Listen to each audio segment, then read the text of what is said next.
Good evening. A local bed and breakfast being forced to shut their doors. The city feels that crime in and around it has become too much to bear. However, those who live there and own the property say it's not their fault. 8 News Now reporter Madison Kimbrough live near the Travelers Bed and Breakfast downtown with more tonight.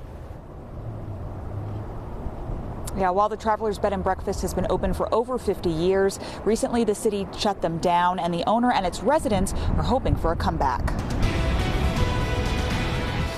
Given the calls for service and the degree of violence and vagrancy and drug activity in and around this bed and breakfast, we think a revocation of the license or a disciplinary action seeking revocation of the license is warranted. The city looking to permanently shut down Travelers Bed and Breakfast located near the Downtown Arts District. Deputy City Attorney John Curtis says Metro Police has been concerned about the illegal activity happening in and around the property for some time. There have been stabbings, there have been homicides, there have been all kinds of issues. And just last week, Metro officers taking initiative and shutting down the premises.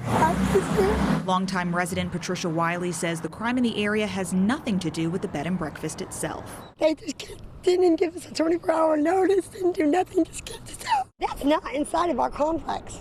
That's outside the gate. That shouldn't be our problem. Hope Kwan, owner of Travelers Bed and Breakfast, says she's worked tirelessly with the city to try and do the right thing, but it's not her fault that nearby crime has gotten worse. Police come shut it down, kick everybody out. These days, I call 311, need help. They don't come. Kwan stating that they keep a clean business and do all they can to keep the crime out of their building. But it's the city that needs to take responsibility for cleaning up the area. This alley is so dark. I beg them put a light on. They don't listen to me. Little more patrol. Every time we saw the patrol come home, let's go. Now, a final decision will be made at the City Council meeting next Wednesday whether the bed and breakfast will be shut down for good or if they can reopen. Denise. Madison, thanks for that. Nearby businesses sharing with her that they don't blame the bed and breakfast for the continuing crime problem. They're more concerned with the vacant motel that's next door that's now been taken over by the homeless.